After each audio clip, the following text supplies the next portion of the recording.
আসসালামু আলাইকুম। লক্ষ্মীপুর জেলা রায়পুর থানা, উত্তর চারপাতা গ্রাম, আর শেষ সীমানা রায়পুরের গঙ্গাজলি রোড। আপনার চেয়ারম্যান মেম্বার যখন নির্বাচনে আসে, এমপিরা যখন আসে তখন রাস্তা দেখে, দেখার পরে কয় এই রাস্তা পাকা করে দিব, সেই করব।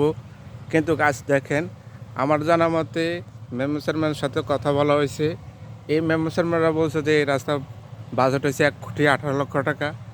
এই 1,18,00,000 টাকার রাস্তা আজ কি অবস্থা দেখেন। বর্ষাকাল আসলে আপনারা সরকার কর্মকর্তার কাছে আমার একটু অনুরোধ যে এই রাস্তার কি 1,18,000 টাকার কি বাজেটের এই রাস্তা হয় নাকি। দেখেন, এই যে আমি আপনাদেরকে ভিডিও করে আমার যে ভিডিও পোস্ট, এই ভিডিও পোস্টে আপনাদের ভিডিও করে দেখাচ্ছি। এই দেখেন এই রাস্তার অবস্থা, এই থেকে একটা মেইন রোড পর্যন্ত একই অবস্থা। আর এই যে চেয়ারম্যান মেম্বার নির্বাচনের টাইমে আসলে বছর বছর কয়টা মাটি ফালাই দেয়, মাটি ফালাই দিয়ে পরে চলে যায়, কিন মাপি নিয়ে যায়, ইঞ্জিনিয়ার আসে মাপি নিয়ে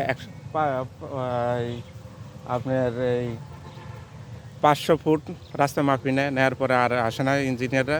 এই দেখেন, আমি আপনাদেরকে ফুল রাস্তা দেখে সামান্য একটু ভিডিও করে দেখাচ্ছি, আপনারা দেখে নেন। এই হচ্ছে রাস্তার অবস্থা। কোনো জায়গা দিয়ে উঁচা জায়গার কারণে রাস্তা সঠিক আছে, কোনো জায়গা দিয়ে একারে সঠিক নাই। এই যে দেখেন কী অবস্থা হয়ে যায়। কিন্তু চেয়ারম্যান মেম্বারের কাছে বললে কি এটা কি আমরা কি জানি না কি, এটা কি সরকার জানে? সরকার তো রাস্তা জনগণের জন্য রাস্তা পাকা করার জন্য বাজেট করে, কিন্তু চেয়ারম্যান মেম্বার, এমপি, মন্ত্রী যা আছে সবাই এই টাকাগুলা খাই পালায়, কিন্তু সাধারণ মানুষ ভোগান্তির মধ্যে পড়ে। এই যে দেখেন রাস্তাগুলোর অবস্থা, কি অবস্থা হয়ে রয়েছে। আপনারা যারা আমার এই ভিডিওটা দেখবেন, তারপরে এই ভিডিওটা অবশ্যই জানি না মন্ত্রণালয়ের কাছে যায় কিনা পর্যন্ত, তাই মন্ত্রণালয়ের কাছে অনুরোধ রইল যেন এই রাস্তাটা মেরামত করে দেওয়ার জন্য এবং কি পাকা টেন্ডার করে দেওয়ার জন্য। আমি মনে করি শেখ হাসিনা প্রধানমন্ত্রী ক্ষমতা থাকা অবস্থা যেন এই রাস্তাটা যেন সঠিক হয়ে যায়, এই আমার কামনা রইল।